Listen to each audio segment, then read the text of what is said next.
Hello there, my very good friends. On today's wrestling news, Cal is on fire. Vince McMahon is terrified. The Bad Blood main event has been revealed, sort of. We got an update on Jimmy Uso. And we have discovered The Rock's kryptonite. I'm Adam Wilborn. I'm on holiday after today. Yay. This is the news. All right, let's kick this one off by talking about Vince McMahon, or Visca Man, as some other YouTube channels say. Yeah, he's raging.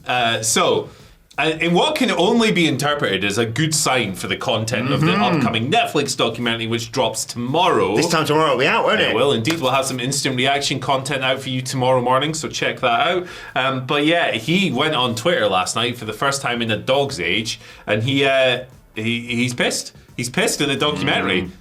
I'll just read. How about I just read the whole last statement? Yeah, go on. Why the hell not? This might take a second, but it's on your screen right now. Read along.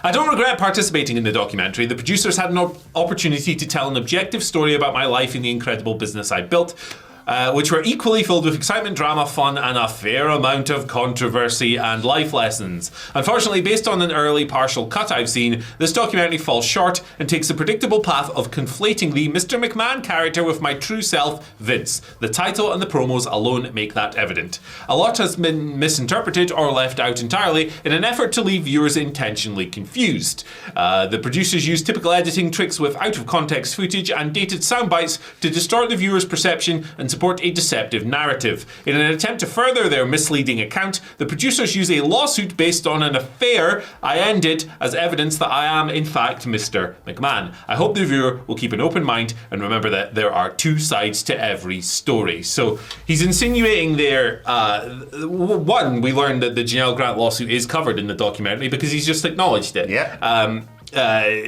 Two, he's insinuating that the entire thing is completely unfair to him. He's seen an early cut and he's not happy with what's come out. So we can only assume that something in that early cut has set him off, has fired him up, has triggered him to post this thing, because this is damage limitation. This is the kind of thing you put out there when you know a blow is coming and you try and soften it before it actually lands. So that tells me, as a discerning consumer of these things, that there's something coming. We'll talk about, I'll just read another quote here. This is from Ann Callis, which is why we did the silly song at the beginning. I did the silly song at the beginning. She is the attorney of Janel Grant, who is suing Vince, WWE, and John Laurinaitis at the moment. Ann Callis just demolishes stuff. This is another statement from her. Vince McMahon physically and emotionally abused, sexually assaulted, and human trafficked Janel Grant for more than 2 years. Calling his horrific and criminal behaviour an affair is delusional and nothing more than a sad attempt to save his shredded reputation. Although Ms. Grant has not seen the docu-series, we hope that it shines a bright light on his abhorrent and criminal actions by accurately portraying the realities of his abusive and exploitative behaviour. Ms. Grant will no longer be silenced by McMahon. Her story, though deeply troubling and exceptionally painful, is one that can help other abuse survivors find their voices. We seek to hold McMahon, Laurinaitis, and WWE accountable and to give Ms. Grant her day in court. So last week, via Callis, it was communicated that Janel Grant was not involved.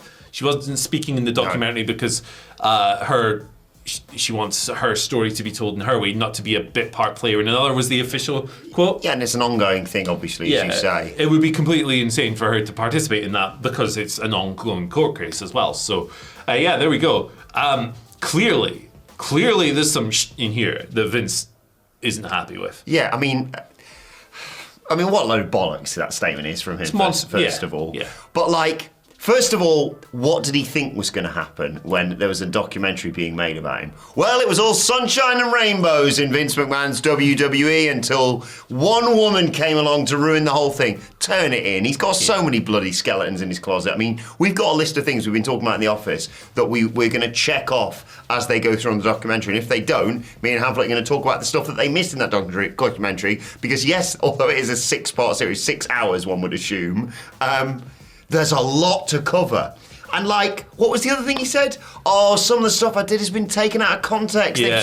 Sorry, and I know this is not the biggest thing that he did. He's done a lot worse than this. Sorry, was the bit where you made Trish Stratus bark like a dog in the ring part of you teaching children what noises animals make or something? Yeah, exactly. A dog goes, woof. Exactly. A cat goes, meow, it's just crap in it. But like you say, it's promising in the sort of weirdest way because he's so reactionary to this that you're like, well, hopefully, because we were concerned initially it was going to be a bit of a fluff piece of like, well, he was a bit of a character and controversial, but, you know, he did some great stuff for the business. And yes, maybe he kissed a few girls or whatever. But it sounds like, hopefully, they're going into more of a deep dive into the horrific allegations towards him. Absolutely. Like, I think that Vince probably approached this project thinking it was going to be a glowing AstroTurf type thing, because that's what WWE documentaries are. Like, it's an easy burn that people make on Twitter all the time, but like, if you learn wrestling history through WWE documentaries, you have not learned wrestling history. You know, there's this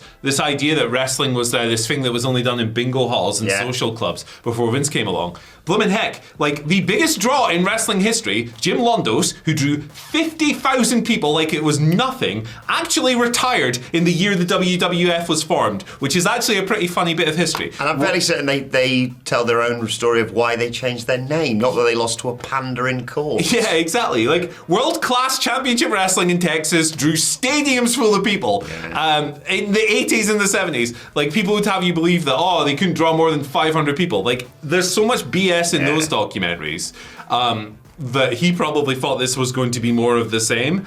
Look, if you're telling the Vince McMahon story, to do it justice, you have to go over you have to mention Rita Chatterton. Yeah. You have to now mention this new lawsuit. You have to mention Ashley Massaro's treatment in that company. Yeah, the decades of abuse. Yeah, absolutely. Yeah, like, it's an institutional thing. Janelle Grant is not just suing Vince, she's suing the company too.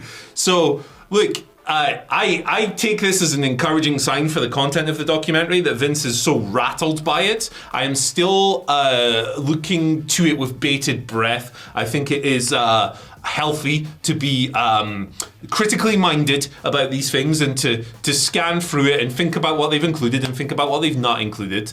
And I would hope that people use their scruples when it comes to stuff. Is that the right way of saying it? Yeah. Are scrupulous. Yeah. Are scrupulous when it comes to things like this, and don't just, get mad. But they made my wrestling hero look like a monster. He kind of is. WWE can still be good now and have had issues in the past. I think people need to square that off with themselves. In fact, I would say it's good now because he's not there anymore. Exactly. So, yeah. One of the better nights on X last night in terms of that statement coming out and just seeing a nice collective, piss off. Just a bunch of great GIFs and videos and stuff, and off is the direction you can. Yeah, that's the way I saw it, was his tweet, by the way. Yeah. Andy H. Murray, great tweets. Yeah. And great cameos. H stands for holiday. Going on holiday tomorrow. So. Do you want a holiday? Hit me for a cameo. I'll do a cameo abroad. Why not? Murray on the beach doing a little cameo. Why not? I'm so jealous. Get one from Willie as well. He's really fun. I'll do one from probably The Office, to be perfectly honest. Yeah. But speaking of modern day WWE, Bad Blood is just a week and a half or so away. And there's a lot of speculation as what's going to be the main event. We all assumed it was going to be the Hell in a Cell match between Drew McIntyre and CM Punk, because look at the work that's gone into that. That may not be the case, though, according to Fightful Select. Over the weekend, USA Network ran an article indicating it would be Punk McIntyre in the main event of the PLE.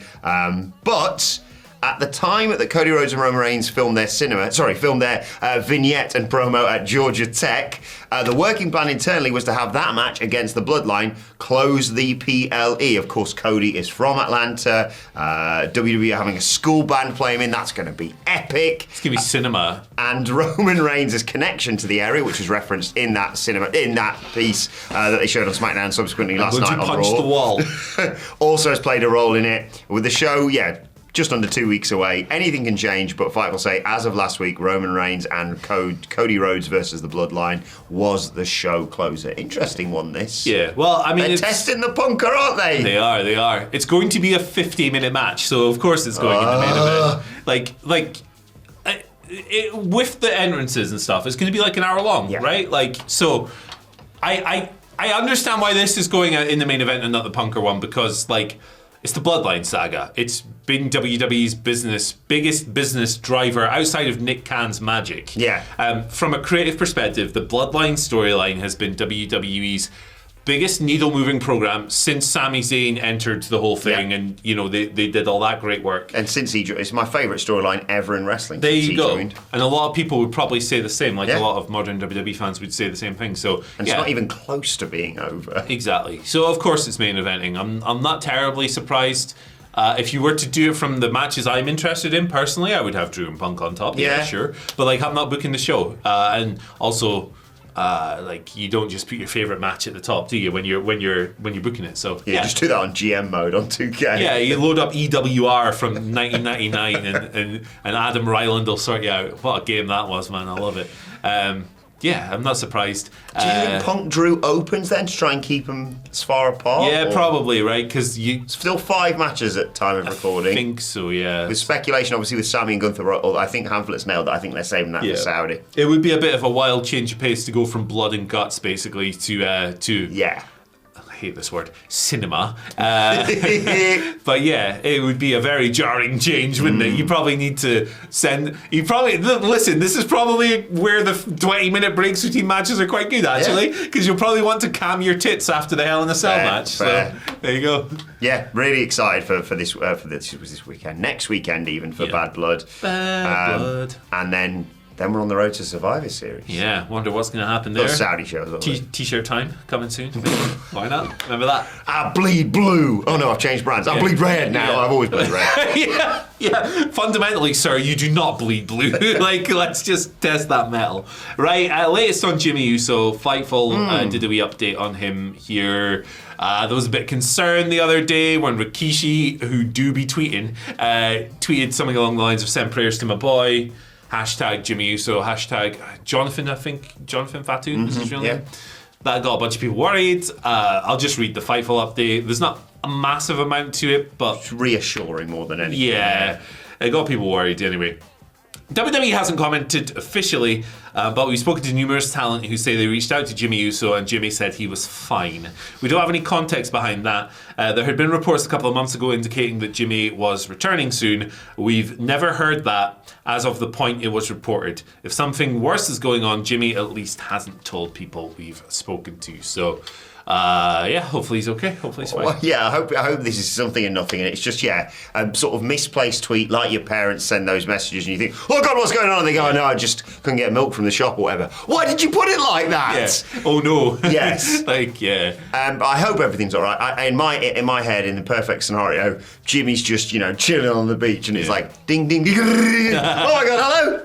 I hope he's fine, and I hope he returns to the Bloodline story because I think he could be an integral part of Survivor Series. What's your opinion on Rikishi at the moment? I mean, my opinion on Rikishi is the same as it's always been. I love that man. Too Cool, as Phil will attest to, is one of my favourite groups growing up. One of the reasons why I got into wrestling. I'd maybe have someone check the tweets next time before you post, Keish. But apart from that, I'm loving it. I think Sidge nailed it as well. He's just a dad looking out for his son, just trying to send good vibes towards him. Hopefully everything's fine. I'm loving his little podcast stuff at the moment. Like yesterday, saying Jacob Fatu's being pushed too quickly and stuff. I love it because he just says stuff and then everyone goes nuts. Yeah. It's like he's a chaos man after my own heart, the Quiche. Good time for that family as well. But actually, I won't say anything more just in case you've not watched Raw yet. Check out our Raw review later on today. Is the WWE champion, folks. He served a quiche to Gunther. And then he backed that ass up as he used to. Hell yeah. I used to have a Rikishi t-shirt that said back that ass up. I was like 15 or something. Like, sure, why not? Oh God. Weird. Right, let's talk about the greatest wrestler in the world, The Rock. Because funny story to end on to the nice note. Hot Ones, the chicken eating interview, amazing series with Sean Evans, of course. Yeah. I've apparently been trying to get Dwayne on 4 years now, but the only response they've gotten is basically The Rock revealing his only weakness. And that's he can't eat chicken, apparently, because he said the only response they've ever gotten was a request to use grilled salmon strips instead of the show's signature wings. Right. I've watched a lot of episodes of Hot Ones. I've watched ones where people are vegan or vegetarian or whatever, and they use, I think, cauliflower or things like that. Yeah. That's fair enough. But just eat chicken. It's kind of the thing. Yeah. Chicken's low fat. It's high protein. maybe there's a bit of carb in the sauces that they use, but not much. The thing is, isn't it? It's not the chicken aspect; it's the spice, right? Yeah, salmon. The Rock wants salmon. What's he going to do next? Fish shop date with that girl. I love that show as well. It won't be fish and chips. It'll be like he'll get Amelia de Moldenberg to take him for caviar or something, won't he? I love The Rock. He's such a prick, man. Such a. Oh, you did it with chicken. You did it with cauliflower. I think I'm the only person who's ever done it with salmon. So he's the best. Obviously, he's the best ever. And he's going to be the new world champion next year. But I love it. Just eat it. It's not even that much chicken, is it? Yeah, I'm sure The Rock knows his nutrition better than us. I mean, evidently, but gee whiz, what an absolute dope. I love him. But yeah, it's such a weird flex. Yeah. Who in their right mind goes, chicken or salmon? I think I'll go salmon. Yeah, and then goes buffalo chicken salmon. Every day of the week and literally twice on a Sunday. Yeah. Salmon's expensive as well, man. Don't get me wrong. Love it. Treat yourself. Little bagel, bit of salmon on a weekend. Yeah, fancy day. Get yourself a salmon steak, bit of miso glaze, put it in some tin foil in the oven for 20 minutes. Real good, but chicken wings. Yeah, they're anyway. Yeah, Dwayne's the kind of guy. He's also apparently opening his own series of restaurants. He's got tequila and his fingers in a lot of pies, different businesses. KFS, that's what he's going for. Kentucky Fried Salmon. Salmon King. There you go. Mixed salmon. Gee whiz. What a numpty. Imagine liking fish more than liking chicken. What's the famous fisherman? Captain Haddock off of Tintin. There you go. Honestly, I'm still holding a bit of a grudge that I've never been cast as Tintin. I'm fizzing about that. I was made for that part. I could have been Captain Haddock, to be fair, so that would have worked out amazing. Feel free, Brian does it regularly on a podcast, feel free to Photoshop me and Andy in a picture of Captain Haddock and Tintin today. Arr! Maybe. Does he ever go arr? I don't know. He doesn't. I don't know. He's, he likes the finer things in life, let's say. Here's a video you can watch. Bye. See you later.